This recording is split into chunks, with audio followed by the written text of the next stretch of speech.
तो ये कहानी है एक ऐसे रैंकर की जो कि रैंकर्स का ही रखवाला है। सुनने में बड़ा अजीब लग रहा होगा, लेकिन यही हमारे मेन प्रोटैगनिस्ट का काम है। नॉर्मली हम मानवा में देखते हैं कि रैंकर्स लोगों को बचाते हैं, लेकिन यहाँ पर एक ऐसा रैंकर है जो कि रैंकर्स को ही बचाता है। तो बिना किसी बकवास के let's get into the video. तो अपने पुराने दिनों की तरह रैंकर को बचाने का काम डेरिक कर रहा था, जिसमें हम उसकी पार्टनर सिल्वी को भी देखते हैं। मगर डेरिक सिल्वी के स्पेसिफिकली टीम में नहीं है, बल्कि उसको सिर्फ सिल्वी ने बुलाया है क्योंकि उसके टीममेट्स पोर्टल में फंस गए हैं। जब वो रूल्स को हमेशा की तरह समझाती है तो डेरिक उसकी बात को बीच में काटकर एनर्जी ड्रिंक पी रहा था और बोला कि मुझे सब कुछ पता है मेरी जान, मुझे समझाने की कोई भी जरूरत नहीं है। तुम हमेशा की तरह मुझे दो ही रूल्स समझाती हो, जो कि एक है डिनर से पहले वापस आना है और उसके टीममेट्स को बचा कर लाना है। ये मेरा फर्स्ट टाइम तो बिल्कुल भी नहीं है कि तुम इस तरह बच्चों की तरह मुझे रूल समझा रही हो। तो डेरिक के कॉन्फिडेंस को देखकर सिल्वी इंप्रेस तो नहीं होती, लेकिन उसके मुंह से गाली जरूर निकलती है और देखते ही देखते वो पोर्टल को खोल लेती है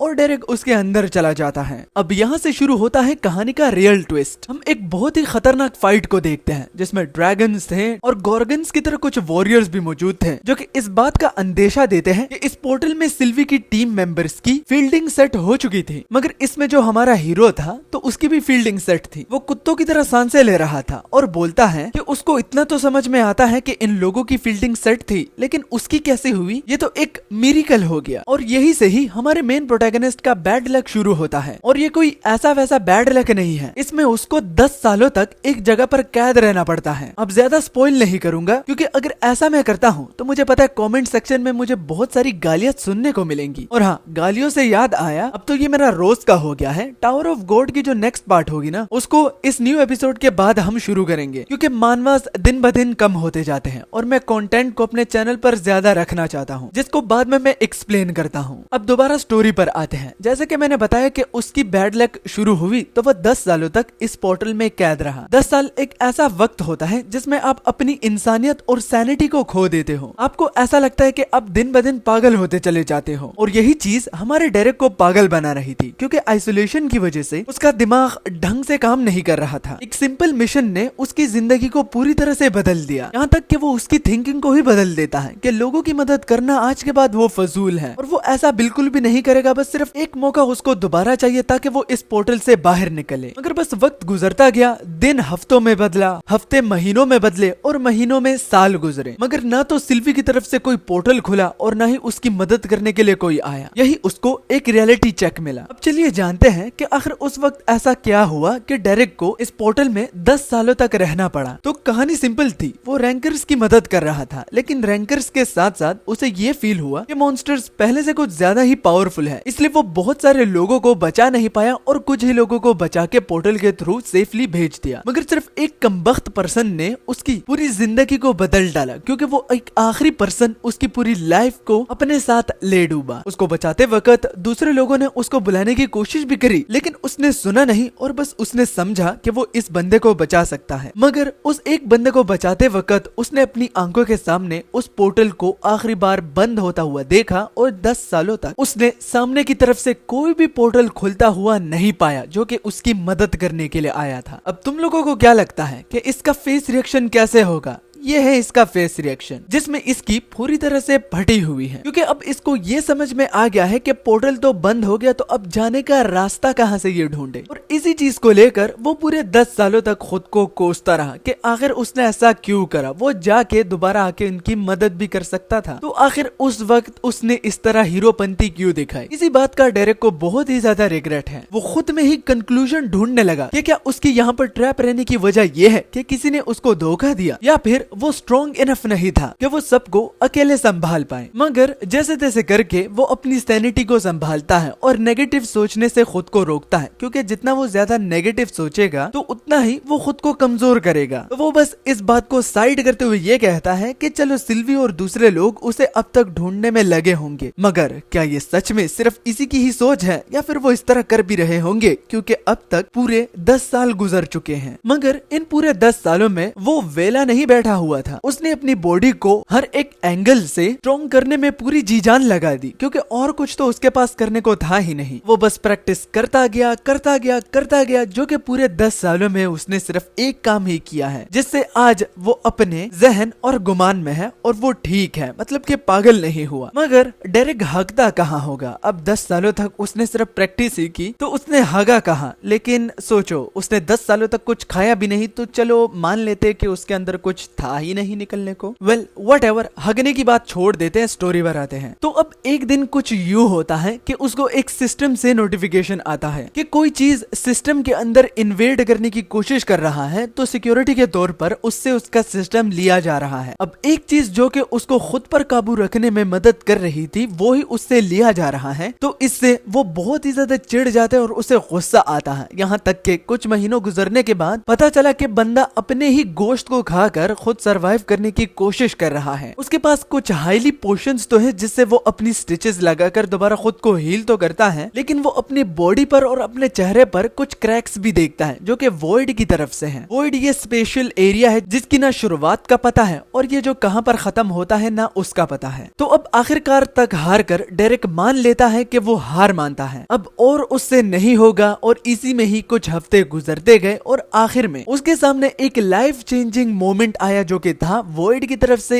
एक आवाज आई। जब उसने उस वॉइड को जवाब दिया तो एक क्रैक खुला, जो कि इस बात का अंदेशा देता है कि कुछ वॉइड में घुसने की कोशिश कर रहा है। तो अगर वो घुस रहा है तो ये उस जगह से वापस निकल सकता है, लेकिन वो चीज है क्या? इसके बारे में सोचने से ज्यादा उसके चेहरे पर जो एक्साइटमेंट आप देख रहे हो ना, तो हाँ, वो हर एक चीज का सामना करने के लिए तैयार है जो कि इस वॉइड में घुसने की कोशिश कर रहा है। या तो सिल्वी होगी, या तो कुछ रीइंफोर्समेंट होगी, या फिर कुछ और देखने को मिलेगा। यही चीजें वो सोच रहा था, मगर उससे रहा नहीं गया और वो उस चीज के आने का इंतजार नहीं कर पाया और वो खुद ही उस क्रैक के करीब गया। बाहर जाने की एक्साइटमेंट उसके अंदर एक कीड़े को जन्म देती है, जो कि क्यूरियोसिटी से बहुत ज्यादा उछल रहा था। मगर उसका ये उछलना भी ज्यादा देर तक टिका नहीं, क्योंकि कोई चीज उसको एक दमदार सा मुक्का देती है और उसको दोबारा से उस क्रैक में, मतलब के वॉइड में भेज देती है। अब ये सारी चीजें उसको हेलुसिनेशन लग रही थी, लेकिन जब उसका सिर टकराया और उसने दर्द को पहली बार महसूस करा, तो वो समझ गया कि ये कोई हेलुसिनेशन तो बिल्कुल भी नहीं है। किसी फोर्स ने उसको दोबारा से वॉइड में भेज दिया है, तो मतलब कोई बड़ी चीज होगी। जब उस फोर्स के पीछे चीज को हमें दिखाया गया तो वो एक वॉइड बीस्ट था, जो कि देखकर डेरिक समझ गया कि 10 सालों में उसने आज तक किसी के साथ बात नहीं की, लेकिन उसे अच्छी तरह से पता है कि अगर कोई बात करता है तो इस तरह ग्रीटिंग्स तो वो पहली बार फील कर रहा है और उसने जाना भी। वो एक्साइटिंगली उस वॉइड बीस्ट की ओर देखा और बोला, लगता है तुम्हें कुछ मैनर्स सिखाने होंगे कि हेलो किस तरह बोलते हैं। और ऊपर से एक चीज उसे बहुत ही ज्यादा एक्साइटेड कर रही थी कि सिस्टम के बिना वो कितना ज्यादा पावरफुल है। वो वॉइड बीस्ट पर हमला करता है और वॉइड बीस्ट भी अपना बड़ा सा मुंह खोलकर कुछ बीम को तैयार करता है, जिसके बाद वो कुछ मल्टीपल अटैक्स उस बीस्ट के मुंह से अपनी ओर आता हुआ पाता है, जिसको वो बड़े ही आराम से डॉज करता है। मतलब कि उसकी एजिलिटी सिस्टम के बगैर भी बहुत ही ज्यादा अमेजिंग है, मगर सिस्टम के बगैर वो थक जाता है और उनमें से एक उसको आकर सीधा लगता है, जिससे वो लुढ़कता हुआ पीछे गिर जाता है। अब इस अटैक को खाने के बाद डेरिक बोला कि अब 50% मुझे पता है कि ये कोई हेलुसिनेशन नहीं है, मगर उसने पाया कि उसके सिर से खून निकल रहा था, तो अब वो 50% 100% में बदल जाता है कि ये कोई हेलुसिनेशन नहीं है। मगर संकी डेरिक खून को देखकर मुस्कुराता है, ना कि घबराता है, क्योंकि उसको तो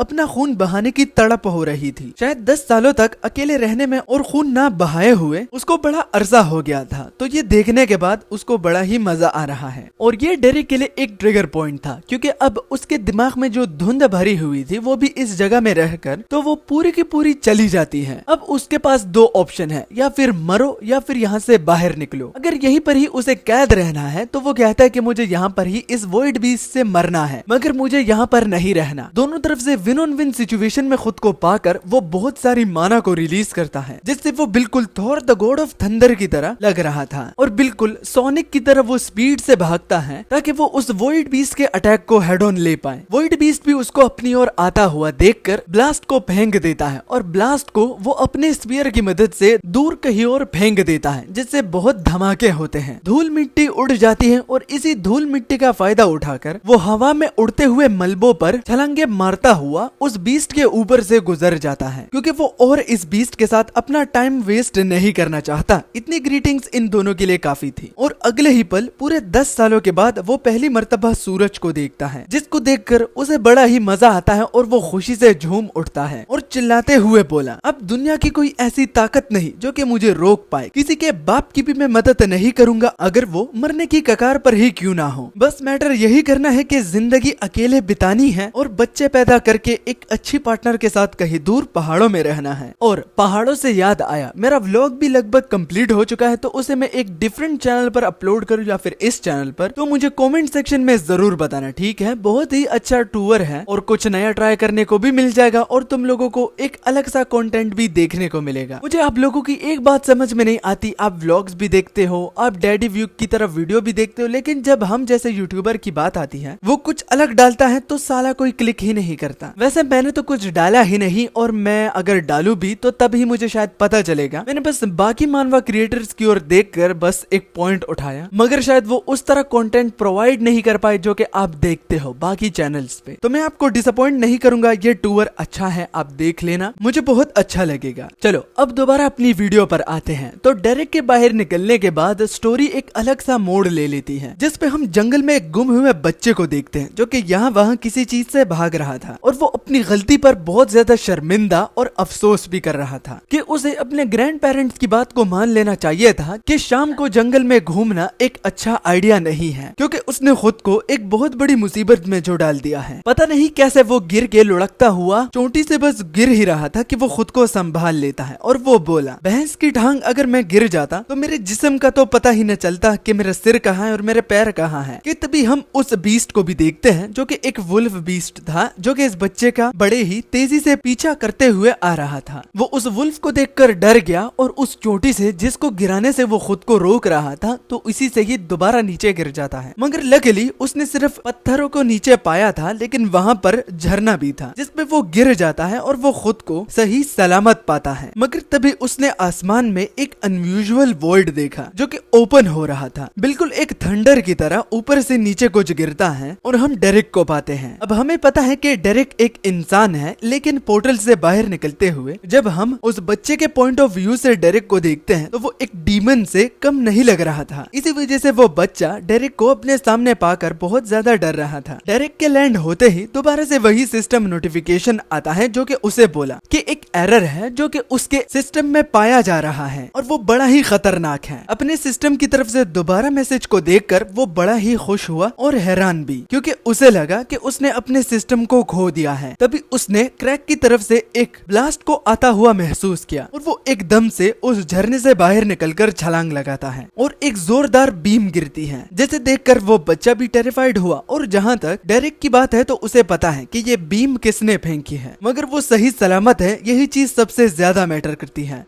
फिर जब हमने डेरेक को देखा तो वो पानी से निकल चुका था और बिल्कुल गीले कपड़े की तरह खुद को सुखा रहा था, मगर हमने पाया कि उस पानी में वो भेड़िया भी आ चुका था और बाहर आते हुए खुद को सुखा रहा था। भेड़िए की नजर सीधा डेरेक पर पड़ती है जो कि बिल्कुल एक जिंदा लाश की तरह दूर पड़ा हुआ है, और जिस नजरों से वो वुल्फ डेरेक को देख रहा था तो साफ साफ पता चलता है कि इसके कुछ अच्छे विचार तो बिल्कुल भी नहीं है। मगर डेरेक को क्या, वो तो आउट कोल्ड है, मतलब कि अनकॉन्शियस है। मगर अगली ओर अगर डेरेक की बात की जाए तो अब उसे लगता है कि ये वो एक हेलुसिनेशन देख रहा था, क्योंकि अनकॉन्शियस होने के बाद भी उसे वॉइड के कुछ ड्रीम्स आ रही थी जो कि उसे बहुत ज्यादा डराती है, क्योंकि अब वॉइड उसे एक ऐसे झलक दिखा रहा है जिसकी उसको तड़प है। ये चीज अब उसे बहुत ज्यादा पागल करने वाली है, मगर ये तो हमें ही पता है कि ये कोई हेलुसिनेशन नहीं है। और तब तक हमने उस वुल्फ को पाया कि वो उसके पैर को बाइट कर रहा था, वो भी सॉफ्टली। डेरेक अपने कॉन्शियसनेस में तो आ रहा था, मगर वो ऐसा एक्ट कर रहा था जैसे कि वो नींद से उठ रहा हो। मगर उसने उस भेड़िए को नहीं देखा और वो बोला कि मुझे 5 मिनट और चाहिए, मुझे थोड़ा और सोना है। मगर काटने के वक्त दर्द के बजाय वो कुछ गुदगुदी महसूस करता है, इससे डेरेक बड़े ही जोर से हंसा और वो बोला, रुको, ये बहुत ही ज्यादा टिकलिश है। और आखिरी वाली बाइट से डेरेक अपनी नींद से उठकर उसे एक हाथ से उठा लेता है, वो भी ये ना जाने हुए कि कोई चीज उसे काट रही थी। और वो उसको थप्पड़ देना शुरू कर देता है जबकि उसकी आंखें बंद थी। इस सब नजारे को वो बच्चा भी पीछे से देख रहा था और वो बोला ये तो वाकई में एक डीमन है। जब उसने पाया कि एक वुल्फ को उसने अपने हाथों में पकड़ा हुआ है तो वो उसको पपी बुलाने लगता है, मगर क्यूरियोसिटी उसे इस बात की थी कि ये यहाँ पर क्या कर रहा है। वो उसको एक छोटे पपी की तरह ट्रीट करने लगता है और आसपास जंगल को देखकर उसकी खुशी हम उसके चेहरे पर साफ साफ देख पा रहे हैं कि वो कितना ज्यादा खुश है दोबारा इस दुनिया में खुद को पाकर। चाहे जंगल में कंकाल ही क्यों ना पड़े हो, लेकिन उसे देखकर टेरिक बोलता है कि ये तो एक कला है। ये जानने के बाद कि वो कोई हेलुसिनेशन नहीं थी तो वो उस वुल्फ को अपने साथ बिठाकर अपने सिस्टम में स्टैट्स को देखता है, मगर उसको हैरानियत हुई कि उसका सिस्टम तो वापस आ चुका है लेकिन उसके स्टैट्स गायब हैं। टेस्ट आउट करने के लिए कि उसने अपने स्टैट्स को खोया है लेकिन उसकी स्किल्स तो जरूर उसके पास होगी। जब वो सामने की ओर एनर्जी स्लैश लगाया तो कुछ भी नहीं हुआ, जो कि देखकर डेरिक के साथ साथ वो वुल्फ भी बहुत ही ज्यादा डिसअपॉइंट हुआ। मजीद वो कुछ और एनर्जी स्लैशेस लगाता है लेकिन बिल्कुल घंटा फर्क उसे दिख नहीं रहा था। अब यह मैटर उसके सिर में दर्द क्रिएट कर रही थी। वो अपने सिर में दर्द नहीं चाहता क्योंकि वो 10 सालों तक बस ओवर थिंकिंग करके बहुत ज्यादा थक चुका है। झट से उसके दिमाग में एक आइडिया आता है कि शायद से पुराना वाला नए वाले के साथ मिक्सअप हो गया है। इस वजह से वो जो अनयूजुअल सिस्टम नोटिफिकेशन था जो कि नेगेटिव दिख रहा था और किसी इन्वेजन के बारे में बात कर रहा था, तो शायद दो सिस्टम आपस में कंबाइन हो गए हो। मगर एक पल दोबारा इस जगह को देखने के बाद वो सवाल करता है कि ये जगह आखिर कौन सी है, वो दुनिया के किस कोने में आ चुका है। कि तभी वो बच्चा किसी चीज पर पैर रखता है और एक साउंड क्रिएट होता है जिसकी वजह से डेरिक पपी को कस के पकड़ लेता है और पूछा कि वहाँ पर कौन है। तब तो कुछ रिस्पॉन्स आता तो हमने उस बच्चे को पाया कि वो घुटनों के बल माफी मांगता हुआ बोला कि वो बस यहाँ से गुजर रहा था, उसे माफ कर दो। अगर वो डीमन उसको मार भी देता है तो उसका गोश्त स्वादिष्ट नहीं है। तो डीमन का सुनकर डेरिक बोला कि बच्चे तुम्हें किस एंगल से मैं एक डीमन दिख रहा हूँ, मगर जिस नजरों से वो उस बच्चे की ओर देखता है तो वो अपनी पैंट गीली कर देता है और वो वुल्फ उस बच्चे की ओर देखकर दोबारा उस पर हमला करने लगता है। मगर डेरिक उसे डांट कर बोलता है कि कोई उससे बात कर रहा है तो उस पपी को चाहिए कि वो मैनर्स से जहाँ पर वो बैठा हुआ है तो वहीं पर ही चुपचाप खड़ा रहे। इस नजारे को देखकर वो बच्चा बोला ये तो वाकई में एक संकी है। डेरिक खुद को इंट्रोड्यूस करवाते हुए उस वुल्फ का नाम जैक बताता है और सामने बच्चा अपना इंट्रोडक्शन देता हुआ बताता है कि उसका नाम टॉमी है और वो भी उसकी तरह एक रैंकर है। मगर जब उसने टॉमी का लेवल पूछा तो टॉमी एक सीक्रेट को रिवील करता है कि जब तक एक इंसान 13 साल का नहीं हो जाता तो तब तक उसकी अवेकनिंग नहीं होती, इसलिए वो अब भी 13 साल का है। ये चीज डेरिक के लिए बहुत ही ज्यादा कंफ्यूजिंग थी क्योंकि ये फर्स्ट टाइम था कि वो इस रूल के बारे में सुन रहा है। तो डेरिक एक और चीज के बारे में बताता है कि सिस्टम एक्टिवेट करने के लिए उसे एक मॉन्स्टर मारना होगा, तभी सिस्टम एक्टिवेट होगा। तो वो अपने सामने अपने पेट जैक की ओर देखता है और जैक भी डेरिक की ओर देखता है, वो भी टॉमी की बात को सुनकर। मगर वो बहुत ही ज्यादा घबराता है लेकिन तब तक डेरिक उसको मार भी देता है। टॉमी पूछा कि वो आखिर अपने पेट को ऐसा कैसे मार सकता है, तो डेरिक बताता है कि ये कोई पेट वेट नहीं, बस ये इसके साथ खेलते हुए उसको बड़ा मजा आ रहा था। वुल्फ को मारने के बाद जब उसका लेवल वो देखता है और सामने टॉमी को देखता है कि अब तक ये अवेकन नहीं हुआ, तो वो टॉमी को कहता है कि तुम छोटे बच्चे हो और बच्चों में थोड़ी सी अक्ल और समझ होती है लेकिन तुम तो बड़ी ही नालायक हो। डेरिक टॉमी को बताता है कि अगर थोड़ी देर के लिए भी डेरिक उसको खुद से दूर करता है तो यहाँ पर जंगल में मॉन्स्टर्स उसे फाड़ के रख देंगे। और अब वो मोमेंट आता है जब उसे ये पक्का पता चल जाता है कि उसके पास अब 2 सिस्टम है। उसकी पुरानी स्किल्स भी वापस आने लगती हैं और सरप्राइज की बात यह है कि न्यू स्किल्स के साथ वो कंबाइन होने लगती है, जो कि एक प्लस पॉइंट है और वो इससे बहुत ही ज्यादा खुश हो जाता है। तभी टॉमी के पेट में चूहे दौड़ने लगते हैं। जब डेरिक ये रियलाइज करता है कि इसको भूख लगी है तो वो अपने पेट जो कि वुल्फ जैक है उसको ही पकाने लगता है। खाने के साथ साथ डेरिक उसको पानी भी देता है और टॉमी बहुत ही देर से प्यासा हुआ उसको बड़ी ही जल्दी निगल रहा था। तो डेरिक बोला इतनी तेजी से भी मत पिया करो, तुम बीमार हो जाओगे। अब यहाँ पर सुकून की सांस लेता हुआ वो बैठकर अब इस न्यू सिस्टम के बारे में जानना चाहता है कि इसके मदद से वो अपने पुराने सिस्टम को कैसे यूज कर सकता है। जब उसने मेडिटेशन स्किल को दोबारा यूज करना चाहा तो उसके सिर में एक जोर सा शॉकवेव क्रिएट होता है जिससे उसे बड़ा दर्द हुआ और साइड बैठा टॉमी जो कि उसे देखकर बोला क्या हुआ, क्या तुमने पानी जल्दी पिया इस वजह से तुम बीमार होने लगे हो। तो डेरिक रिस्पॉन्स में बोलता है कि मूर्ख लड़के कुछ भी नहीं हुआ, बस कुछ शॉकवेव्स मेरी बॉडी में विदाउट इन्विटेशन आ गई। मगर अब उसे इस वर्ल्ड के बारे में और इस 2 सिस्टम्स के बारे में एक गुड न्यूज देखने को मिलती है। जैसा कि आप लोगों को पता है कि डेरिक के पास अपना ओल्ड सिस्टम भी है और अपना न्यू सिस्टम भी अब उसके पास है। तो जब भी ओल्ड सिस्टम की स्किल और न्यू सिस्टम की स्किल आपस में मैच करती है तो वो आपस में मर्ज हो जाती है, जिसकी मदद से वो इवॉल्व होती है, वो भी एडवांस स्किल में। तो अब ये इस बात का अंदेशा देता है और डेरेक बहुत ही ज्यादा खुश होता है कि वो इन दो सिस्टम से और इवॉल्व स्किल से वो और भी ज्यादा पहले से ताकतवर बन सकता है। ये बोलता हुआ हम उसके चेहरे पर एक अनप्लेजेंट स्माइल को भी देखते हैं, जो कि वाकई में एक डीमन की तरह दिख रही थी। अगले सीन में डेरेक टॉमी को ट्रिमर हवाले करता है ताकि वो उसका हुलिया थोड़ा सा ठीक कर ले, मगर टॉमी इनकार करता है कि उसे ट्रिमर चलाना नहीं आता। तो डेरेक उससे कहता है ज्यादा सोचना नहीं, बस थोड़ा सा ही, तुमने अपने हाथ को आगे पीछे करना है, बाकी सब कुछ ट्रिमर कर लेगा। मगर ये करते हुए तुम्हें मुझे इस वर्ल्ड के बारे में बताना होगा और तुम कहाँ पर रहते हो उस जगह के बारे में भी तुम्हें बताना होगा, तभी मैं तुम्हें घर लेकर जाऊंगा। तो जब दोनों पार्टीज ही डील को एक्सेप्ट कर लेती हैं, तो टॉमी अब इस वर्ल्ड के बारे में डेरेक को बताना शुरू कर देता है। टॉमी स्टोरी को काफी सिंपल रखता है कि सिस्टम्स लोगों के लिए एक गॉड की तरह हैं। वो बिल्कुल भी कमी पेशी नहीं करते और सब लोग सिस्टम के लिए बराबर हैं। मगर ये बात एलीट क्लास फैमिली को हजम नहीं हो रही थी और वो अलग अलग तरीकों से अपने सिस्टम को इवॉल्व करने की कोशिश करते हैं, वो भी आम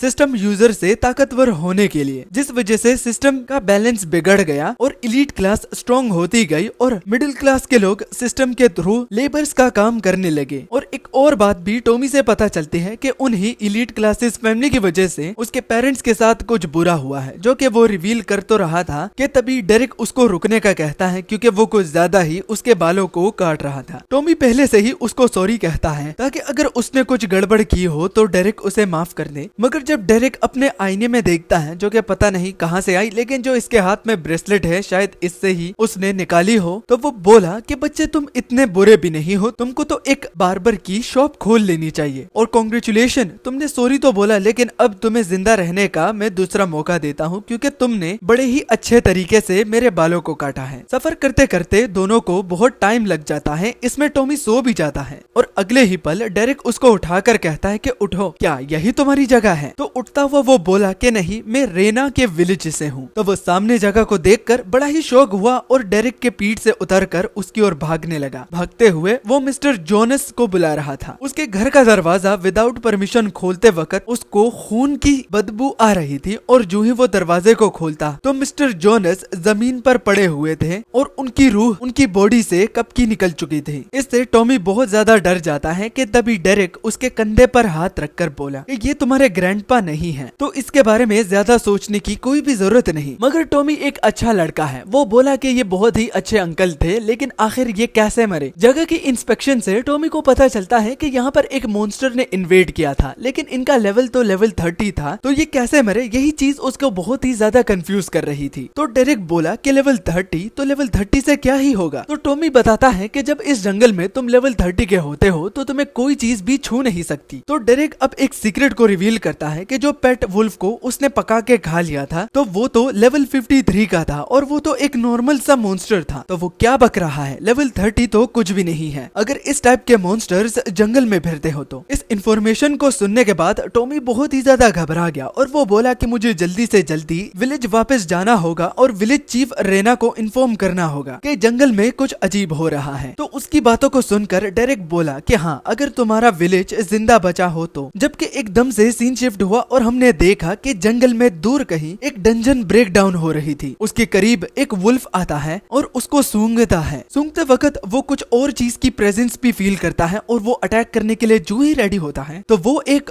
गोस्ट घूल था जो कि उसको एक ही वार से मार डालता है। और अब पता चलता है कि जंगल में डंजन ब्रेक हुआ है, इस वजह से डंजन के थ्रू बहुत सारे मॉन्स्टर्स यहाँ वहाँ आ रहे हैं और डंजन की अनयूजुअल पावर से मॉन्स्टर्स इवॉल्व कर रहे हैं। मतलब कि जो टॉमी बता रहा था कि जंगल में कुछ अजीब हो रहा है तो वो दरअसल डंजन ब्रेकडाउन था।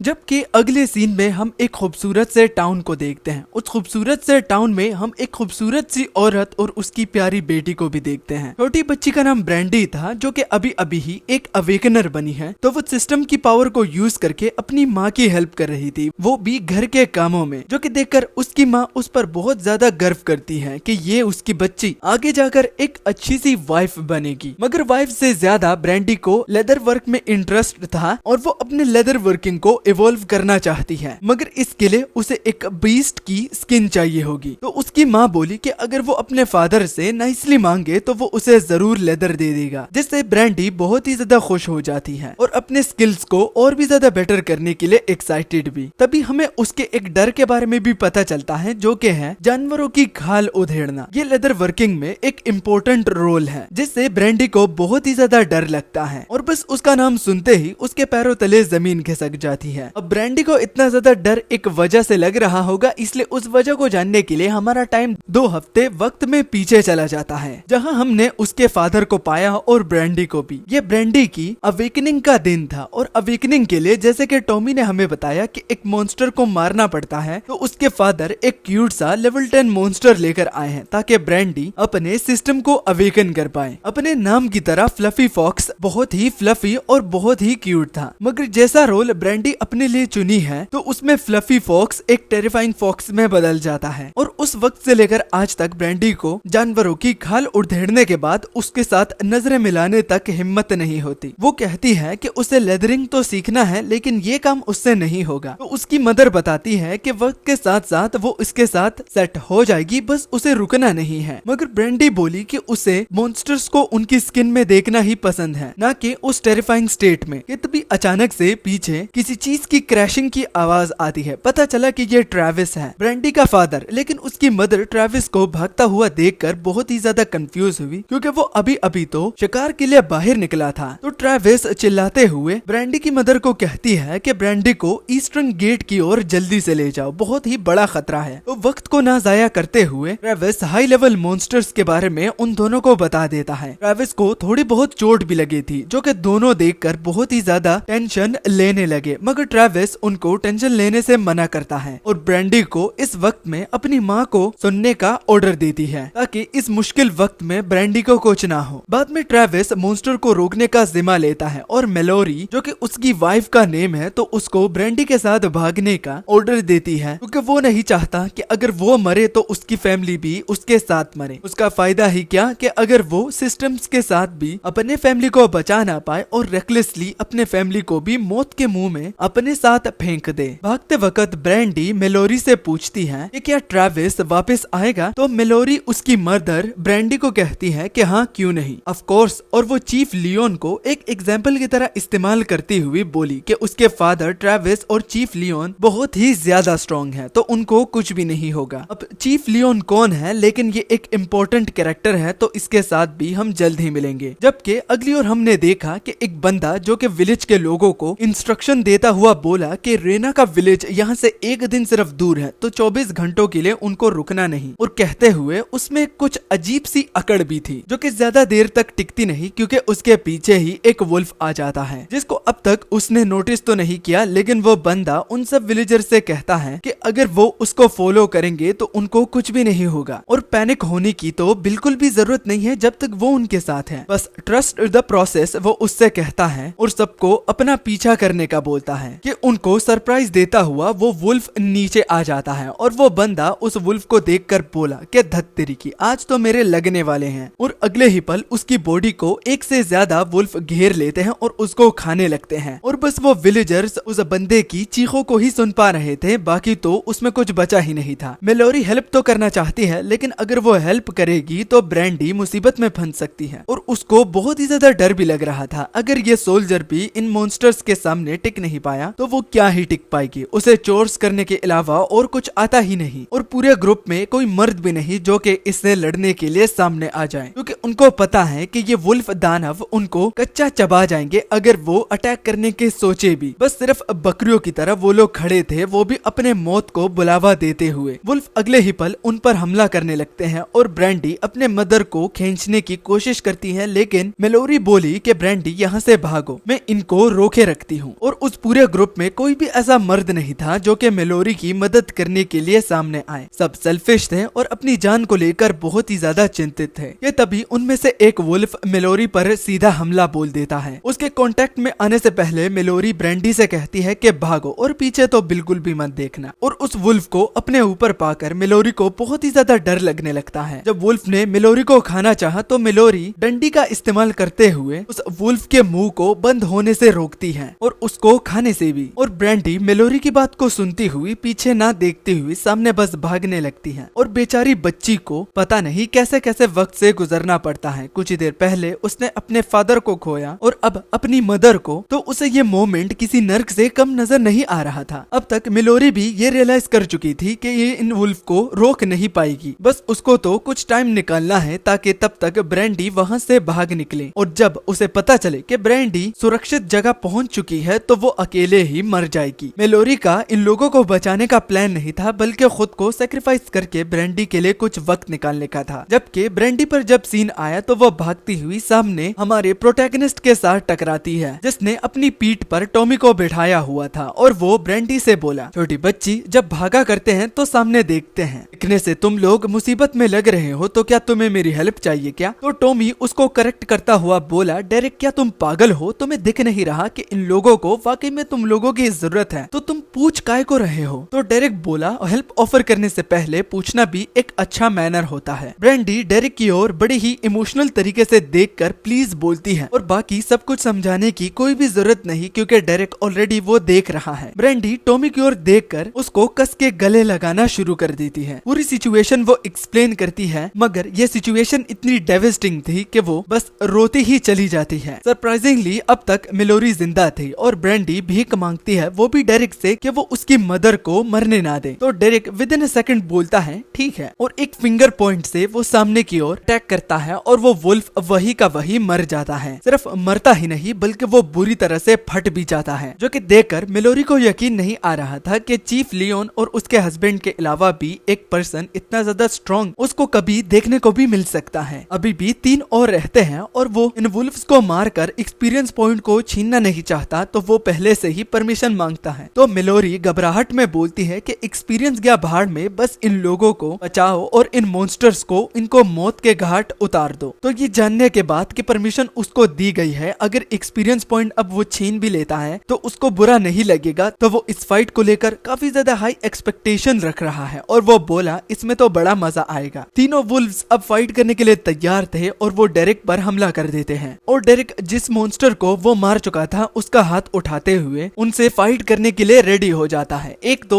डेरेक को देख भी नहीं पाता और वो बाकी दोनों वुल्व्स के बीचों बीच गुजर जाता है और वो भी उनका पीछा करने लगते हैं। और बस उस वुल्फ के पंजे की मदद से वो एक मॉन्स्टर को बिल्कुल सब्जी की तरह काटता है और उसके छितड़े उड़ा देता है, और दूसरे को तो पहले अंधा कर देता है और बाद में उन दोनों को मौत के घाट उतार देता है। मतलब कि तीनों अब मर जाते हैं। लेकिन ये फाइट कुछ ही सेकंड टिक पाई। ये देखकर डेरेक बहुत ही ज्यादा डिसअपॉइंट होकर बोला कि उसने तो समझा कि ये फाइट बड़ी ही मस्त होगी, लेकिन ये तो टिक ही नहीं पाई। अब उसे समझ में आ गया कि वो इतना स्ट्रॉन्ग है कि ये वुल्फ जो कि इन लोगों के लिए एक बड़ी डील है, तो वो उसके लिए बिल्कुल ऐसा है जैसा कि बच्चे के मुंह से लॉलीपॉप छुड़ाना। अगली ओर हमने ब्रांडी और मेलोरी को देखा। माँ और बेटी के मोमेंट को देखकर डेरेक भी थोड़ा बहुत इमोशनल हो जाता है। ब्रांडी 14 साल की तो है, लेकिन वो बेवकूफ तो बिल्कुल भी नहीं है, क्योंकि मॉन्स्टर्स अगर इतने ही स्ट्रॉन्ग थे तो शायद से फादर सरवाइव ही नहीं कर पाए। लेकिन मेलोरी ब्रांडी को तसल्ली देती हुई बोली कि नहीं, उसके फादर स्ट्रॉन्ग है तो वो बिल्कुल सेफ होंगे, उसको नेगेटिवली नहीं सोचना चाहिए। मगर बाद में मेलोरी डेरेक की ओर देखकर अपने मन ही मन बोलती है, वो ये साफ साफ अपने आंखों से देख सकती है कि चीफ लियोन और उसके हस्बैंड से भी एक ताकतवर आदमी अब वो देख रही है। There is no way possible कि उसके हस्बैंड और चीफ लियोन इस बंदे से काफी ज्यादा स्ट्रॉन्ग होंगे। ये बंदा खुद में ही एक लीग है। मगर सबसे बड़ी बात कि वो यहाँ पर कर क्या रहा है, और ये मॉन्स्टर्स ये इसके सामने सेकंड्स भी नहीं टिक पाए। आखिर ये कैसे? मेलोरी डेरेक को अप्रिशिएट करती है, वो भी उन लोगों की मदद करने के लिए, लेकिन अब वो जानना चाहती है कि आखिर डेरेक कौन है और वो कहाँ से आया है। तो डेरेक टॉमी के सिर पर हाथ रखता हुआ इंफॉर्मेशन देता है कि वो एक ट्रैवलर है जो कि इस बच्चे को उसके घर तक पहुंचाने का जिम्मा लिया है। अगर तुमको भी रेना विलेज जाना है जो कि टॉमी का विलेज है, तो फील फ्री, तुम हमें फॉलो कर सकते हो। और टॉमी एक बहुत ही अच्छा गाइड भी है। मगर टॉमी डेरेक की बात को सुनकर कि विलेज तो अब तक उन मॉन्स्टर्स के भरा हुआ है, वो आखिर एक पूरे विलेज को कैसे इग्नोर कर सकता है। तो डेरेक सिंपली जवाब देता है कि वो इनका नौकर नहीं है, बस उसे टॉमी को घर पहुंचाना है और वो अपने रास्ते निकल जाएगा। किसी की जान बचाने के लिए वो अपनी जान को जोखिम में बिल्कुल भी नहीं डालेगा। ये बात इस जिंदगी ने उसको सिखाई है। और अगर इन मॉन्स्टर की स्ट्रेंथ से देखा जाए तो ऑलरेडी इनका विलेज तबाह हो चुका है। डेरेक की बात पर कोई भी यकीन नहीं कर रहा होता, क्योंकि अब तक चीफ लियोन और उनके जो जो राइट हैंड मैन है मतलब के मिलोरी के हस्बैंड, तो वो मौजूद है, विलेज अब तक सिक्योर हुआ होगा। इसी उम्मीद में वो थे कि डेरिक उससे बोलता है कि बिल्कुल भी नहीं। अब टॉमी डेरिक को खींचने लगता है, वो भी विलेज में जो लोग बचे हो उनकी जान बचाने के लिए। तो डेरिक उससे बोलता है कि सिर्फ मुझे ही तुम वहाँ पर क्यों भेज रहे हो, यहाँ पर बाकी लोग भी तो है, तो तुम्हें सिर्फ मैं ही क्यों नजर आ रहा हूँ। ये नॉट मी जो है, ये नॉट वी में कब बदलेगा। हिस्ट्री खुद को दोबारा रिपीट कर रही है क्या। और वो टॉमी को उनके एग्रीमेंट की याद दिलानी देता है कि इंफॉर्मेशन के बदले सिक्योरिटी जो कि वो उसको ऑलरेडी प्रोवाइड कर रहा है, तो वो एक्स्ट्रा नहीं करेगा। वो अनजान पर्सन के लिए अपनी जान को जोखिम में बिल्कुल भी नहीं डालेगा, क्योंकि टॉमी कभी भी इस बात को नहीं समझ सकता कि इस लेवल तक पहुंचने के लिए उसको किन किन मुसीबतों से गुजरना पड़ा। और वो अब तक इसलिए जिंदा है और अब तक इतना ज्यादा स्ट्रॉन्ग बन गया है क्योंकि वो खुद पर ही रिलाई करता है, वो लोगों पर रियलाई नहीं करता। इसलिए वो स्ट्रॉन्ग बनता चला जाता है, ना कि बाकी लोगों की तरह जो कि लोगों पर बोझ बन जाते हैं, जैसे कि टॉमी तुम इन लोगों को मुझ पर बोझ डाल रहे हो। और मोस्ट इम्पोर्टेंटली वो खुद को हीरो तो बिल्कुल भी नहीं कंसिडर करता, वो खुद को बस एक सेल्फिश इंसान बुलाता है, जो कि वो पहले तो नहीं था लेकिन वक्त के साथ साथ वो सीख गया।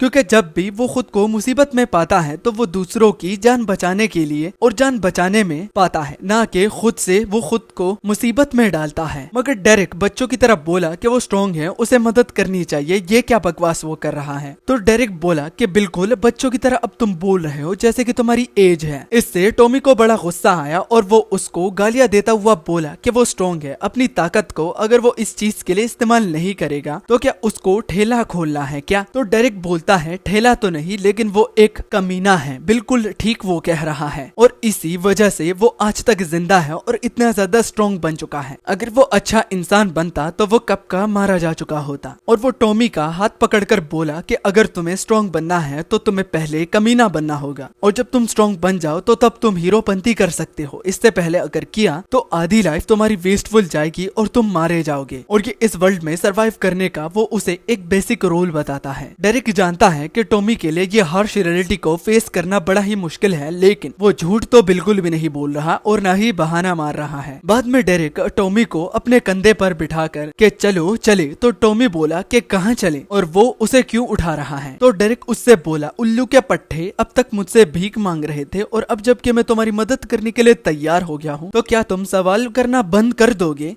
जिसके बाद अगले सीन में हमने देखा कि टॉमी बहुत ही ज्यादा डरा हुआ था, वो भी सिर्फ इस रीजन को लेकर कि जो वो अपने सामने देख रहा है तो ये कोई रेस्क्यू मिशन नहीं है, बल्कि ये तो एक रिकवरी मिशन है कि जो बचा है सिर्फ उसको ही वापस लेकर आना है। और डेरिक को अपने साइज से दुगने साइज के मॉन्स्टर को गिराता हुआ देखकर टॉमी हमेशा की तरह बहुत ही ज्यादा इम्प्रेस और हैरान रहता है कि भला आखिर ये रैंकर कहाँ से आया है और ये किस मिट्टी का बना हुआ है। टॉमी टाउन की इंस्पेक्शन कर ही रहा था कि उसको कोई भी जिंदा नजर नहीं आ रहा था और अब वो समझ गया कि डेरिक आखिर उसको क्या समझाना चाहता था कि अगर तुम स्ट्रॉन्ग नहीं होते हो और दूसरों पर डिपेंड रहते हो कि वो तुम्हारी जान बचाने के लिए आएंगे तो तुम्हारा अंजाम इस तरह होगा। अब डेरिक टॉमी को रुकने का कहता है। टॉमी रुक तो जाता है लेकिन सामने कुछ भी नजर नहीं आ रहा होता, मगर डेरिक फिर भी इंसिस्ट करता है कि वो यहीं पर ही रुके। और अगले ही पल मलबो के नीचे से हम चीफ लियोन को बाहर निकलता हुआ देखते हैं, जिनको बहुत ही ज्यादा चोटें लगी हुई थी। उनको देखकर टॉमी उनकी ओर भागने लगा, वो भी डेरिक के रूल को ब्रेक करता हुआ, जो कि था एक जगह पर ही रहना और आसपास नहीं भागना। टॉमी पूछने लगा कि चीफ लियोन कैसे हैं, मगर इससे बढ़कर चीफ लियोन को ये समझ में नहीं आ रही थी कि टॉमी यहाँ पर क्या कर रहा है। तब तक वो कुछ और बताते तो टॉमी पीछे ट्रेविस की बॉडी को देख लेता है और चीफ लियोन ये समझने के बाद कि अब कुछ भी छुपाने का फायदा नहीं है तो वो बोले कि वो हिम्मत से लड़ा और वो कायरो की तरह नहीं मरा बल्कि एक हीरो की तरह मरा है, मगर अफसोस कि अब वो नहीं रहे। डेरिक चीफ लियोन से पूछता है कि उनके विलेज में कोई हीलर नहीं है क्या, तो मालूम हुआ कि छोटे विलेज में अगर हाई क्लास का हीलर आता है तो उसकी रहन सहन का खर्चा चीफ विलेज को उठाना पड़ता है, जो कि वो अफोर्ड नहीं कर सकते थे, और अगर वो कर भी सकते थे तो वो यहाँ पर कभी भी नहीं आता। अब डेरिक से हमें मालूम होता है कि उसके पास एक रिजरेक्शन पोशन है जिससे वो ट्रेविस को दोबारा से जिंदा तो कर सकता है, मगर वो ऐसा नहीं करना चाहता क्योंकि वो बस एक आखिरी सैंपल बचा हुआ है और किसी पॉइंट पर डेरेक को उसकी जरूरत पड़ सकती है और वो टॉमी के मैसेज से इन्फ्लुएंस नहीं होना चाहता कि वो एक हीरो है, उसे लोगों की मदद करनी चाहिए। तो हीरोपंती से उसे पहले भी मुश्किलों का सामना करना पड़ता था, तो वो दोबारा अपनी गलती को नहीं दोहराना चाहता, मगर इसके बदले वो कुछ ऐसा कर सकता है जिसमें मेलोरी और ब्रैंडी जो है वो लास्ट टाइम ट्रेविस को गुड बाय कह सकती है। तो इतना तो वो कर ही सकता है। अगले सीन में हमने देखा कि मेलोरी और ब्रैंडी ट्रेविस को आखिरी टाइम गुड बाय कहने के लिए आई थी। मालूम हुआ कि अपनी बेटी को अपने सामने देखकर उसमें थोड़ी सी जान बची थी, तो ट्रेविस भी उनको देखकर काफी ज्यादा खुश हुआ और वो अब सुकून से मर सकता है। मगर अब ये मोमेंट उनके लिए पहले से और भी ज्यादा मुश्किल हो जाता है और अपने लास्ट टाइम गुड बाय कहने के बाद सब लोग रवाना हो जाते हैं। टॉमी को देखकर डेरेक बोला कि बच्चे, इनके बारे में ज्यादा मत सोचना, जब तुम बड़े हो जाओगे तो तुम्हें इस बात की समझ में आ जाएगी और ये तुम्हारे लिए नॉर्मल हो जाएगा। इस बात से चीफ लियोन को बड़ा ही गुस्सा आता है कि वो एक बच्चे को इस तरह कैसे कह सकता है, क्योंकि उसने अपने दोस्त के पिता को खोए हुए अपने आंखों से देखा। और वो डेरेक से सवाल करता है कि वो किस विलेज से है, क्योंकि वो उसको रिकॉग्नाइज नहीं कर पा रहा और अगर वो अपनी फुल आइडेंटिफिकेशन नहीं देगा तो अफसोस है कि वो टॉमी को डेरेक के आसपास भी भटकने नहीं देगा। मगर बीच में अब टॉमी बोलता है कि डेरेक सही कह रहा है, ये फर्स्ट टाइम नहीं था कि उसने अपनों को खोया है, बल्कि उसने तो अपने पेरेंट्स को तक खोया है। और अगर वो सच बताए तो वो थोड़ा बहुत जलन भी फील कर रहा है कि मिलोरी और ब्रैंडी को गुड बाय कहने का मौका तक मिला और उसको तो कुछ भी नहीं मिला और ना ही वो अपने पेरेंट्स की बॉडी को देख पाया। अब इस रिकवरी मिशन में डेरेक ने बहुत सारे मॉन्स्टर्स को मारा भी था, तो वो सोचने लगा कि अब उसके लेवल्स भी बढ़ रहे होंगे। और एक मोमेंट ऐसा आता है कि लेवल्स के बाद क्लास को चूज करना पड़ता है और बिल्कुल वैसे ही हुआ। डेरेक इस न्यू सिस्टम को लेकर क्यूरियस था कि ये कौन से क्लास को ऑफर करेगा, क्योंकि उसको अपनी पुरानी क्लास ही चूज करनी है। मगर अगले ही पल वो अपने कहे हुए शब्द वापस ले लेता है, क्योंकि नया सिस्टम बहुत ही अच्छे अच्छे क्लास ऑफर कर रहा है। उन सब क्लासेस में से सबसे पहले उसको शैडो ब्रॉलर नामी क्लास अच्छा लगा, जिसमें वो शैडो को कंट्रोल कर सकता है और मार्शल आर्ट्स के तौर पर शैडो की पावर को यूज करके अपने पंचेस और किक्स को और भी ज्यादा इम्पैक्टेबल बना सकता है। दूसरी क्लास जो उसको पसंद आई तो वो पिछले वाले के साथ थोड़ी बहुत सिमिलर है, लेकिन ये वाली बहुत ज्यादा बेटर है। इसका नाम है केओस ग्लेवी, जिसमें भाले का इस्तेमाल किया जाता है और वो भाला अगर सही मटेरियल के साथ उसे अपग्रेड किया जाए तो वो एक टाउन को तो खत्म कर सकता है, वो भी अपने इस क्लास को लेकर। तीसरी क्लास जो उसको पसंद आई तो वो थी इटर्नल गार्डियन, जिसमें वो एक स्पार्टन बनेगा और वो फीनिक्स की पावर को यूज कर सकता है, वो भी अपने एनिमीज को राख में बदलने के लिए। हर एक स्किल एक से बढ़कर एक है, उसको सब चाहिए लेकिन सिर्फ एक ही चुनना पड़ेगा। तो ये डिसीजन वो बड़े ही आराम से लेना चाहता है। मगर तभी एक और चीज उसके आंखों के सामने आई, जिसको देखकर और पढ़कर ही उसके रोंगटे खड़े हो गई, क्योंकि ये नॉर्मल क्लास तो बिल्कुल भी नहीं है। इस क्लास का नाम है चैंपियन ऑफ द वॉइड। इसको अगर डायरेक्ट चूज करता है तो इसकी एबिलिटीज कभी भी वॉइड में उसको ट्रैप होने नहीं देगी, क्योंकि वॉइड उसकी बॉडी का एक पार्ट बन जाएगा और उसकी बॉडी वॉइड की एक पार्ट बन जाएगी, क्योंकि वॉइड ने उसको एक चैंपियन के तौर पर चुना है। अब वॉइड के साथ उसका रिश्ता नाता बहुत पुराना है। वो इस वॉइड में पूरे 10 सालों तक फंस गया था। 10 सालों तक किसी इंसान के साथ उसने कांटेक्ट नहीं करा, क्योंकि वॉइड उसको बाहर जाने नहीं दे रहा था। और अब जाकर वॉइड ने जब उसको चुना है, वो भी एक चैंपियन के तौर पर, तो अब वॉइड उसको कंट्रोल करने की अथॉरिटी दे रहा है, जिससे वो वॉइड को कंट्रोल कर सकता है। वॉइड की एंडलेस पावर जो कि लोगों को कंज्यूम करती है, उनको पागल बनाती है, तो क्या वॉइड की पावर को वो ढंग से इस्तेमाल कर पाएगा भी या नहीं? और इतने सालों की मुशक्कतें जो कि वॉइड में उसने फेस करी थी, उसके बदले वॉइड ने खुद को डेरेक के हवाले सौंप दिया, तो वो इस मौके को जाने नहीं देगा। वो बोला कि एक बेवकूफी होगा जो कि इस एबिलिटी को नहीं चुनेगा, और वो सिस्टम के थ्रू इस क्लास को अपने लिए चूज करता है। और जो ही वो चूज करता है तो उसकी बॉडी से बहुत सारी एनर्जी निकल रही होती है, जिन्हें देखकर चीफ लियोन और टॉमी तो भागने लगते हैं, क्योंकि वो एक टिकिंग बॉम्ब की तरह लग रहा था कि वो किसी वक्त भी फट सकता है। टॉमी डेरेक के लिए बहुत ज्यादा चिंतित हो गया। वो मदद करने के लिए आगे बढ़ना चाहता था, लेकिन चीफ लियोन उसे टाइम से रोक लेता है, क्योंकि वहाँ जाना खतरे से खाली नहीं। प्रोसेस के खत्म होते ही उसे 2 एबिलिटीज मिलती हैं, जिनको डेरेक इसी वक्त ही इस्तेमाल करना चाहता है। और एनर्जी को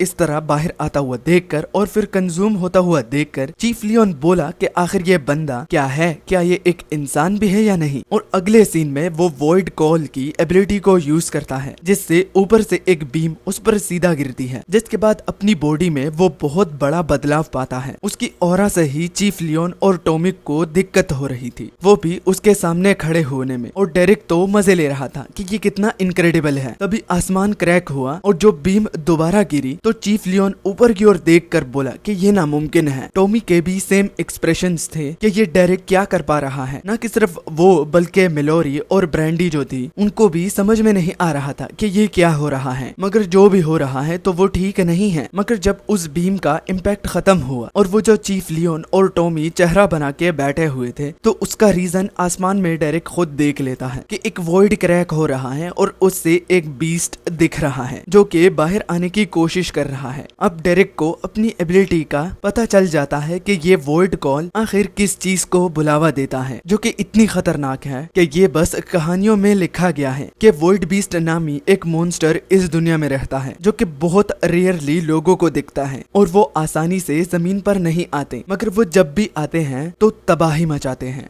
तो वॉइड बीस्ट को देखने के बाद डेरिक के एक्सप्रेशन से साफ साफ ये दिख रहा था कि वो इस चीज के लिए कितना ज्यादा एक्साइटेड है। वही चीज जिसने अब तक उसको 10 सालों तक कैद रखा हुआ था, तो वो उसको एक इतनी हाई क्लासिफाइड अथॉरिटी देता है कि वो खुद का एक वॉइड बीस्ट भी समन कर सकता है। ये देखकर पीछे के दो बहुत ही ज्यादा हैरान हुए। चीफ लियोन का ये पहली मर्तबा था कि वो एक ऐसे बंदे को देख रहा है जो कि वॉइड बीस्ट को समन कर रहा है। मगर चाहे वो समन उसी का ही क्यों ना हो, लेकिन क्या उसको पता नहीं कि वॉइड बीस्ट कितना ज्यादा खतरनाक होता है। चीफ लियोन उसके लिए बहुत ही ज्यादा चिंतित थे और वो अब टॉमी से पूछने लगे कि वो आखिर एक ऐसे बंदे से कहाँ मिला। वो वॉइड बीस्ट को देखकर हंस क्यों रहा है, वो भाग क्यों नहीं रहा। तो एक झलक देखकर टॉमी चीफ लियोन से बोला कि अगर गौर से देखा जाए तो वो हंस इसलिए रहा है क्योंकि शायद वो वॉइड बीस्ट को कंट्रोल कर सकता है। जब सीन दोबारा डेरिक बढ़ जाता है तो वो अपने वॉइड बीस्ट की ओर देखकर बोला कि आज के बाद तुम्हारा नाम एशर होगा। तुम एशर की तरह दिखते तो हो लेकिन तुम साइज में छोटे हो, मगर फिर भी वो एशर से काम चलाने के लिए सहमत है। खुद का वॉइड बीस्ट आखिर कौन क्यों ही नहीं चाहेगा। अब डेरिक उसको वाकई में एक पेट की तरह बोलता है कि बैठो। जब उसने दूसरी मर्तबा एशर से बोला कि बैठो तो एशर उसी को ही मारकर पीछे फेंक देता है। इसका इम्पैक्ट तो बहुत ही ज्यादा था। ये देखकर टॉमी कुछ करना चाहता था लेकिन चाहकर भी वो कुछ नहीं कर सकता क्योंकि वो बहुत वीक है। इसलिए तो चीफ लियोन उसे पकड़ लेते हैं ताकि वो खुद को मौत के मुंह में ना डाले। एशर के हिट करने के बाद जब डेरिक उठता है तो वो बहुत ही ज्यादा गुस्से में था और वो एशर से बोलता है, एशर तुम्हें इस तरह नहीं करना चाहिए था क्योंकि अब मैं तुम्हें जान से मार डालूंगा क्योंकि तुम एक खतरा हो। इससे पहले उन दोनों के बीच में फाइट शुरू हो जाए तो डेरिक उन दोनों से कहता है कि यहाँ से भाग जाओ, वो भी जितना जल्दी हो सके उतना जल्दी, क्योंकि अगर एक बारी वो इसमें फंस जाते हैं तो वो रुकावट बनेंगे और तीनों ही मौत के घाट उतर जाएंगे। ये सुनते हुए वो दोनों उल्टे पैर भागने लगते हैं और उनके जाने के बाद डेरिक बोलता है कि मैं किसी को भी अपने रास्ते में नहीं देखना चाहता। वो कांटा बनेगा तो मुझे ही मुश्किल होगी। मतलब के साफ साफ इस डायलॉग से मतलब है चीफ लियोन और टॉमी उसके लिए एक बर्डन है अगर वो इस तरह पीछे से उसकी फाइट को देखते रहे, क्योंकि वो ऑल आउट अपनी पावर को इस्तेमाल नहीं कर पाएगा। वो भी एशर जैसे वॉइड बीस्ट के खिलाफ अपने सिस्टम के थ्रू जब वो उसे आइडेंटिफाई करने की कोशिश करता है कि इसका लेवल कितना है तो सिस्टम वॉइड बीस्ट को डिटेक्ट नहीं कर पाता और एरर दिखाता है। इसी वजह से सिस्टम से उसको नफरत है कि वो हर एक चीज को बहुत ही ज्यादा कॉम्प्लिकेट बनाता है जब भी किसी नई चीज से उसका सामना हो। और एशर के कजन मतलब कि वो पुराने बीस्ट की बात कर रहा है, जब वो वहां से बाहर निकलना चाहता था और उसने सामना किया था तो उस पर खरोच भी वो नहीं ला पाया, तो वो देखना चाहता है कि एशर को वो कैसे संभालता है। मगर एशर भी अगर उसी तरह ही होता है तो यहाँ गलती की गुंजाइश नहीं करनी। एक गलती करोगे तो सीधा मौत के मुंह में हाथ डालोगे। और अब दोनों का आमना सामना शुरू हो जाता है। डेरिक जो कि फुल स्पीड से एशर पर हमला कर रहा था तो एशर डेरिक के लिए अपना बड़ा सा मुंह खोल लेता है और बाद में उसके अटैक को हेड ऑन अपने एक हाथ से रोक लेता है। ये देखकर डेरिक बहुत ही ज्यादा चौंक गया और सोचने लगा कि क्या ये पहले वाले से भी बहुत स्ट्रॉन्ग है क्या, क्योंकि इसने स्पीयर को अपने सिर्फ हाथ से पकड़ा हुआ है। डेरिक जब डिस्ट्रैक्ट हुआ तो इसी मौके का फायदा उठाते हुए एशर नीचे से उस पर हमला कर देता है, जिसके कारण वो डेरिक को हवा में उछाल देता है और इम्पैक्ट इतना हैवी था कि उसके मुंह से भी खून निकलना शुरू हो जाता है। और वो बोला कि आखिर ये कौन सी बला है। एशर की स्पीड इतनी ज्यादा थी कि इसको जानकर डेरिक भी खुद को क्वेश्चन करने लगता है कि क्या वो एशर को अकेले संभाल संभाल भी पाएगा या नहीं, ये वो सोच ही रहा था कि एशर उछलकर उसके पास आ जाता है। मतलब कि वो डेरिक को नीचे लैंड भी नहीं होता देखना चाहता और अगेन अटैक करके उसे हवा से नीचे जमीन पर फेंक देता है। और ये वाला अटैक भी बहुत ही ज्यादा हैवी था क्योंकि जमीन ही क्रैक होने लगती है। इस अटैक से लगभग डेरिक अनकॉन्शियस हो जाता है और साथ में जो ब्लड फ्लो था वो भी उसके मुंह से अब तेजी से निकल रहा था। अब एशर हवा से ही तेजी में उसके पास आने लगता है, मगर डेरिक को लगता है कि अगर वो इसी तरह ही मरने का नाटक करेगा तो शायद एशर उसे छोड़ दे। मगर एक और हैवी ब्लो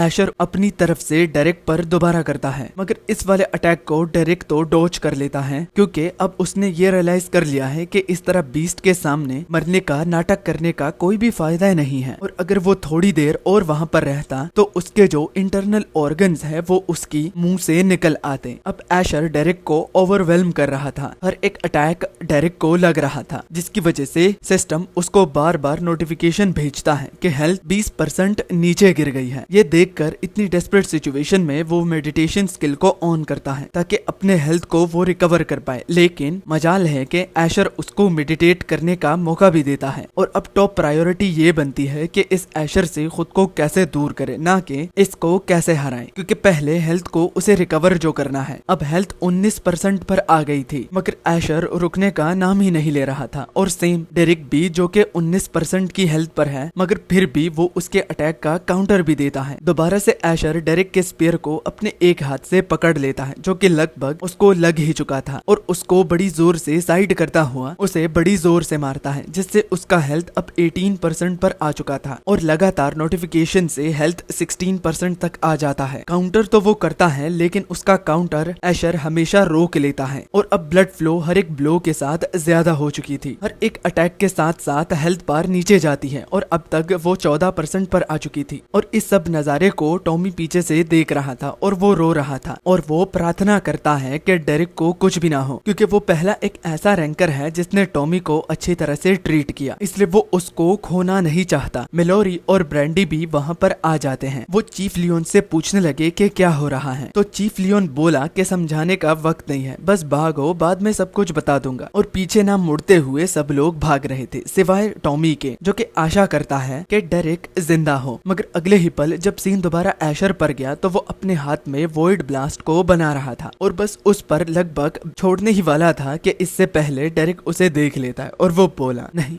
ये नहीं, क्योंकि अगर इस अटैक को वो हेड ऑन लेता है तो वो ऑलरेडी ही बहुत ही ज्यादा कम एचपी पर है। ये अटैक अब जानलेवा हो सकता है। मगर चाहकर भी उसे काउंटर करने का मौका नहीं मिला और हेड ऑन वो अटैक को लेता है। मगर मिली सेकंड पहले वो मेडिटेशन और रिजनरेशन ओपन करता है, जो कि काम तो नहीं आएगी लेकिन फिर भी वो इम्पैक्ट को कम करने में और हेल्थ को रिगेन करने में मदद करेगी, जो कि बस डेरिक की थिंकिंग थी। ये काम करेगा या नहीं ये तो इस अटैक के बाद ही डेरिक को पता चलेगा कि वो जिंदा है या फिर एक मुर्दा बन चुका है। और देखते ही देखते हेल्थ बार जो थी वो 7% पर आ चुकी थी। डेरिक को अब रियलाइज हो चुका था कि उसे एक ऐसी चीज चाहिए जिससे वो फाइट बैक कर सके, कि तभी फाइनल ब्लो से उसे सिस्टम एक नया स्किल देता है और यही स्किल अब इस वक्त में डेरिक को चाहिए। और सिस्टम नोटिफिकेशन को देखकर उसको यहाँ से बाहर निकलने की उम्मीद दिखती है। इस न्यू स्किल के साथ साथ जो पिछली वाली पुरानी स्किल भी है वो भी मर्ज होने लगती है, जिससे डेरिक को पिछली बार की तरह एक झटका लगता है जो कि इतना तेज था कि अब तक वो मार खा रहा था और ऊपर से ये झटका तो वो लगभग बेहोश हो जाता है। जो ही स्किल यूज करने के लिए रेडी हो जाती है तो एशर जो कि अब तक उस पर हमला करते जा रहा था तो डेरिक उस पर टूट पड़ता है और वो भी इतनी तेज से कि एशर को कैचअप करने में अब दिक्कत हो रही थी। हर एक स्लैश अब डेरिक का एशर को काफी गहरा घाव देता है और अपने आखिरी वार से जब वो उसको बीच से काटने की कोशिश करता है तो हिस्ट्री दोबारा खुद को रिपीट करती है और वो उसके अटैक को दोबारा से रोक लेता है। मगर इस बारी डेरिक हिम्मत नहीं हारता और वो बोलता है कि थोड़ा सा बस और मैं इसको बीच से काट दूंगा। मगर उसने नोटिस किया कि एशर की एबिलिटी वॉइड है जो कि उसके अटैक को न्यूलीफाई कर रही है, मतलब कि बेकार बना रही है। तो ये देखकर अब एक और स्किल उसके पास रहती है जो कि अब तक उसने इस्तेमाल नहीं करी और चैंपियन ऑफ द वॉइड की क्लास से उसको जो मिली थी तो वही एबिलिटी वो उस पर इस्तेमाल करता है जिसका नाम है वॉइड चैनल। इससे वो वॉइड की पावर को इस्तेमाल कर सकता है और आग का जवाब आग से ही देता है, मतलब कि वॉइड पावर का जवाब वॉइड पावर से ही वो देता है, मगर साथ में अपनी हिम्मत और अपनी पिछली पावर को भी यूज करके, जिसके बाद वो थोड़ा सा और दम लगाता है और गुस्से में चिल्लाता हुआ आखिरकार वो एशर को काट देता है। ये फाइट उसके लिए पहली बार बहुत ही ज्यादा मुश्किल थी। पिछली बार उसने वुल्फ्स के साथ फाइट की थी जिसमें मजा नहीं आता, मगर ये वाला जो अटैक है और ये वाली जो फाइट है इसमें उसको बड़ा ही मजा आया। डेरेक आसमान की ओर देखकर कहता है कि फाइनली मुझे फाइट लड़ने में बहुत ज्यादा मजा आया, वो भी बहुत सालों के बाद। और इसके साथ कुछ और स्किल्स भी अनलॉक होने लगती हैं क्योंकि वो लेवल अप जो कर रहा था। अब और कितनी स्किल्स को वो अनलॉक करेगा तो ये तो स्टोरी में आगे हमें पता चल जाएगा, मगर अब तक जितनी भी ये स्टोरी है ये बहुत ही ज्यादा अच्छी है। जिसके बाद सीन शिफ्ट हुआ और हमने देखा एक अनजान से दरवाजे पर कोई दस्तक दे रहा था। दरवाजे के उस पार आवाज आती है कि तुम अंदर आ सकते हो। दरवाजे पर जो दस्तक दे रहा था तो वो बटलर था जो कि अपने पेट्रियार्क से मिलने के लिए आया था। ये पेट्रियार्क जो होती है वो एक वुमेन थी और बटलर उसके पास एक न्यूज को लेकर आता है जो कि वो कॉन्फिडेंटली कह सकता है कि मैम पेट्रियार्क जो है वो इसको सुनने में बड़ी ही दिलचस्प होगी और ये जानकर उन्हें बड़ी हैरानी होगी और मजा भी आएगा। बटलर उसको एक बुक हवाले करता है जिसका नाम है द क्राउन और उस बुक में एबनॉर्मल पोर्टल्स जो होते हैं तो उनकी डिटेक्शन के सब डिटेल्स पड़ी हुई हैं। उस किताब को देखकर पेट्रियार्क बोलती है कि एक वॉइड बीस्ट, तो उनका बटलर कहता है कि हाँ विदाउट अ डाउट एक वॉइड बीस्ट। और पेट्रियार्क बोली कि वाकई में तुम जो ये चीज मेरे पास लेकर आए हो तो ये बड़ी ही इंटरेस्टिंग है। और इस खबर के सुनते ही पेट्रियार्क बोली कि जल्दी से जल्दी एक हंटर को वहाँ पर भेज दो और पता लगाओ कि वो वॉइड बीस्ट अब कहाँ पर है। हम पेट्रियार्क को तो हाफ देख चुके हैं लेकिन इसका चेहरा अब तक हमने नहीं देखा, जो कि हमें बाद में तो दिख जाएगा, मगर इसका कैरेक्टर डिजाइन कैसे होगा मैं उसको जानने के लिए बड़ा ही बेताब हूँ।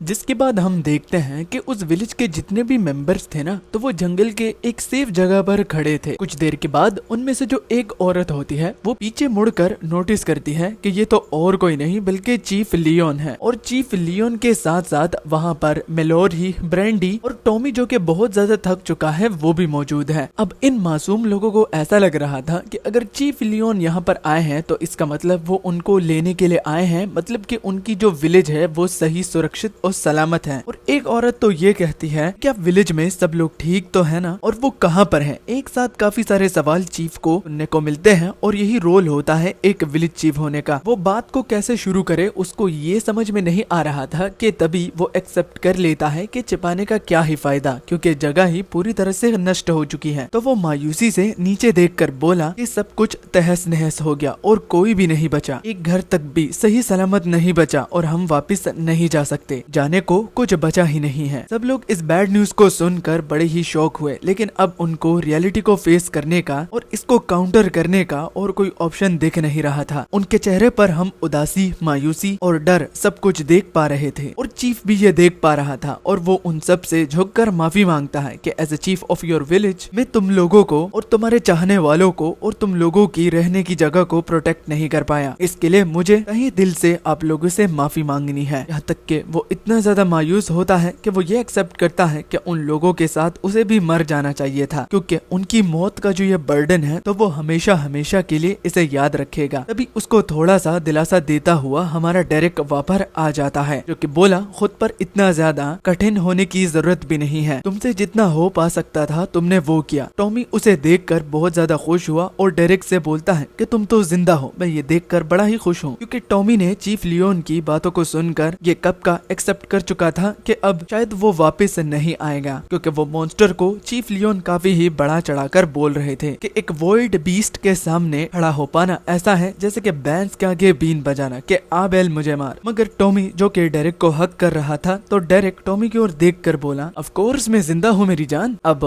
ये मत कहना कि चीफ की बातों को सुनकर तुम्हें ऐसा लगने लगा कि मैं मर गया हूँ। होपफुली तुम मुझे इतना कमजोर नहीं समझते होगे, राइट। तो टॉमी कुछ ना छुपाते हुए बोला कि लगभग वो उनकी बातों में आ ही चुका था, लेकिन अब बस ये मैटर नहीं करता कि उसको लगा कि ये मर गया है या नहीं, लेकिन वो यहाँ पर उसको अपने सामने देख रहा है तो इससे बढ़कर और क्या ही चीज हो सकती है। अब डेरेक इसके बाद मेलोरी के पास जाता है कि मेलोरी तुम्हारा नाम ही था ना और ये तुम्हारी बेटी ब्रैंडी है, तुम लोगों के लिए मेरे पास पास एक गुड न्यूज है। मेलोरी और ब्रैंडी डेरिक की बातों को सुनना शुरू कर देते हैं। तो सबसे पहले तो डेरिक सॉरी कहता है जिनको भी उन्होंने खोया है और ट्रेविस को भी उन्होंने जो खोया था, मगर उनके लिए गुड न्यूज ये थी कि जो उसके साथ ब्रेसलेट है तो इसमें वो बहुत सारी चीजों को स्टोर कर सकता है। तो यहाँ आने से पहले उसने ट्रेविस की बॉडी को स्टोर कर लिया था ताकि वो ट्रेविस को एक अच्छा सा फ्यूनरल दे पाए। बस इतना ही वो कर सकता था, मगर अभी नहीं, जब तक वो लोग सेफ जगह पर पहुंच नहीं जाते। फ्यूनरल का सुनकर मेलोरी और ब्रैंडी चौंक हो गए कि आखिर वो बंदा उनकी मदद क्यों कर रहा है जो कि अब तक उनके लिए जान दांव पर लगाने के लिए भी तैयार नहीं था। तो इतना बड़ा काम वो उसके लिए कैसे कर सकते हैं। थैंक यू के अलावा और कुछ था नहीं उनके पास कि वो उन्हें दे सके। बस वो डेरिक से थैंक यू ही बोलते हैं कि वो बहुत ही दयालु है, और डेरिक भी इस काम के बदले कुछ नहीं चाहता था और उसने भी सिर्फ नोड करके बोला कि थैंक यू सो मच मुझे दयालु बुलाने के लिए, वैसे मैं हूँ भी नहीं। अब रात का सीन होता है और हम देखते हैं कि सब लोगों ने कैंप फायर लगाया हुआ था। चीफ लियोन सब लोगों से यही कहते हैं कि आग के करीब रहना, यहाँ वहाँ मत जाना, क्योंकि अब कोई भी जगह सेफ नहीं बची। मगर इसके अलावा अपने डेड कॉमरेड्स की उदासी उसको बहुत ज्यादा इफेक्ट कर रही थी कि अगली ओर टॉमी डेरिक से पूछता है कि उस वॉइड बीस्ट का क्या हुआ। तो डेरिक उससे बोलता है हाँ वो